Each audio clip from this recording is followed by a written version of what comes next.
It's a warm Friday evening, the working week is finally over, and all you want to do is get home. You're standing outside the station, waiting for the lights to change, when a line of electric SUVs glides past almost silently.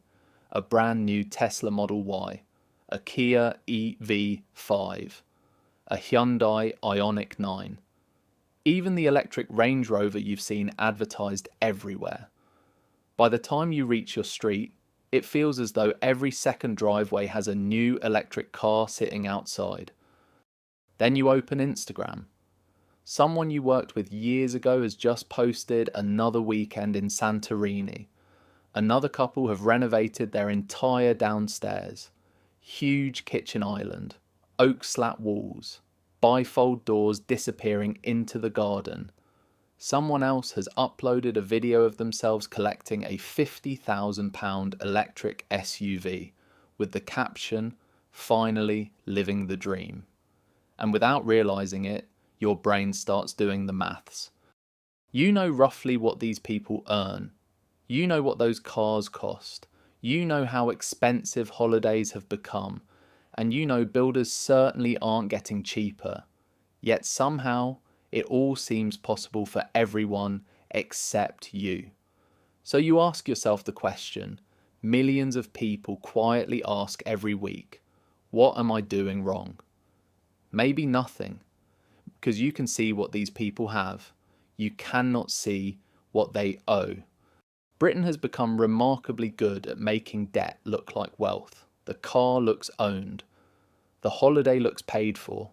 The extension looks like proof that somebody is doing brilliantly.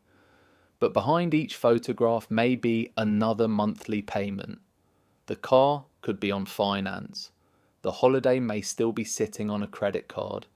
The kitchen might have been paid for by borrowing against the house. From the pavement, it looks like success. Behind the front door, it may be a pile of direct debits waiting for payday.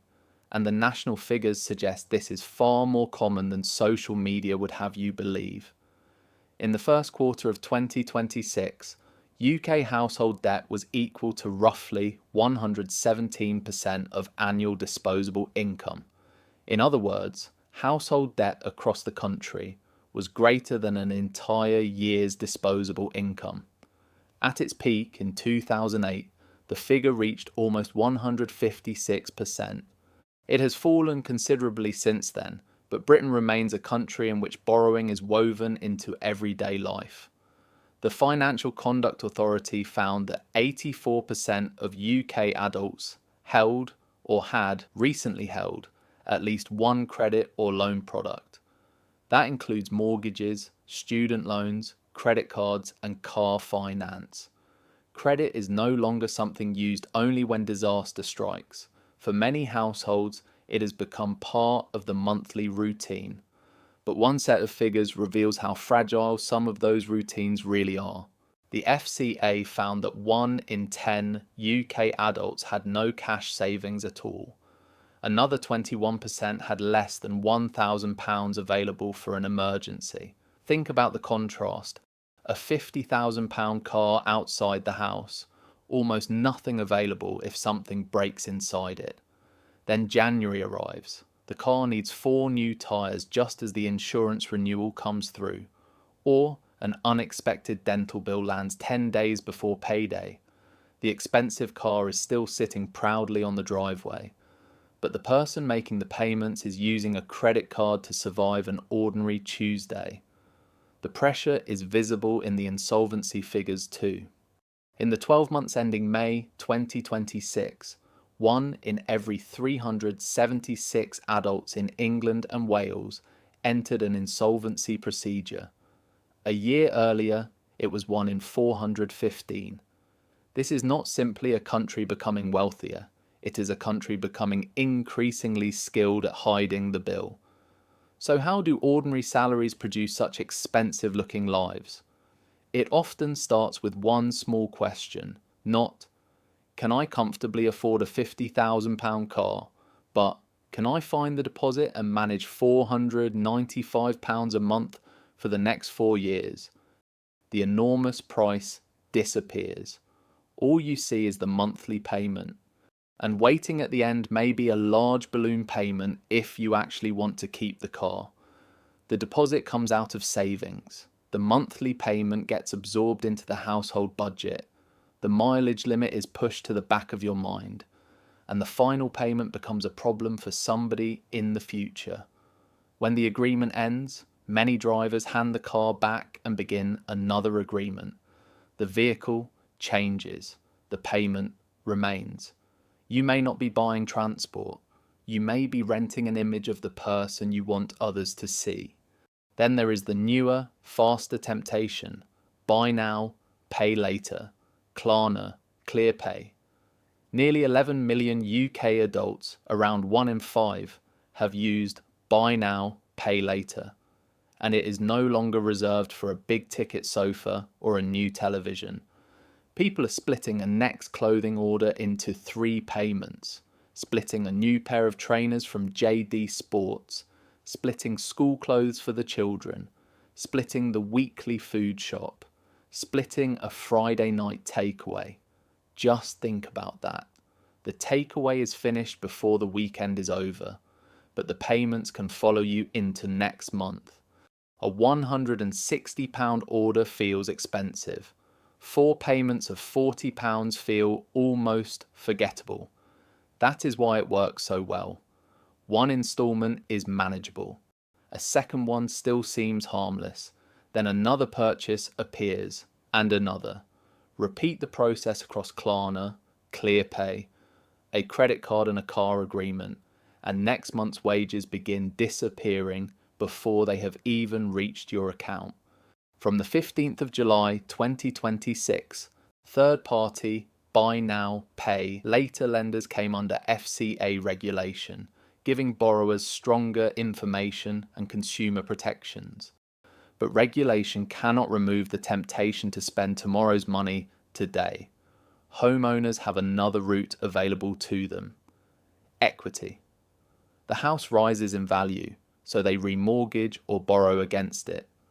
The money becomes a £38,000 kitchen, a garden room, a larger car, or a once-in-a-lifetime holiday that somehow happens every summer.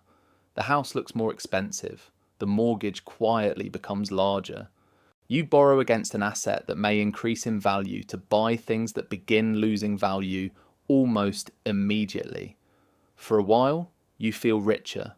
In reality, more of your future income now belongs to somebody else. Now add up the monthly cost of maintaining the image. Perhaps £495 goes towards the car. Another £145 is spread across Klarna, ClearPay, and other buy now, pay later purchases. Then £110 goes towards minimum credit card payments. That is £750 leaving the account every month, not to build wealth, not to create security, but to maintain the appearance that money is not a problem. Investing £750 a month for 10 years, assuming a hypothetical average return of 7%, could grow to roughly £130,000. One path funds 10 years of looking wealthy. The other has the potential to create genuine financial choices, and £750 a month equals £9,000 a year, which remains within the £20,000 ISAR allowance for the 2026 to 27 tax year. So why do intelligent, sensible people keep falling into the trap? Because you never see the full balance sheet. You see the car, you do not see the settlement figure. You see the hotel balcony. You do not see the credit card statement. You see the finished kitchen. You do not see the remortgage documents. Social media gives you 10 polished seconds from somebody else's life and encourages you to compare them with your entire financial reality. Real wealth in Britain often looks disappointingly ordinary. It is a reliable 6-year-old car that has been fully paid for. It is an emergency fund nobody photographs. It is increasing your pension contribution when your salary rises instead of immediately upgrading your lifestyle. It is being able to replace a broken boiler without panic. None of those things attracts thousands of likes. Nobody uploads a dramatic video celebrating another month without consumer debt. Nobody poses beside a fully funded emergency account. But those quiet decisions create something an expensive lifestyle cannot guarantee. The person with the oldest car in the office may have the strongest finances. The neighbour without the enormous glass extension may own far more of their house. And the friend who posts the least may sleep better than everyone else. So the next time a brand new electric SUV glides past and your own life suddenly feels too small, remember this: real wealth does not need to look expensive. It needs to make your life less fragile. Every pound spent proving that you are rich is a pound that cannot help make you free. Freedom is quieter than status. Nobody may notice it. Nobody may applaud it. But unlike the highlight reel, it might actually belong to you. Thanks for watching.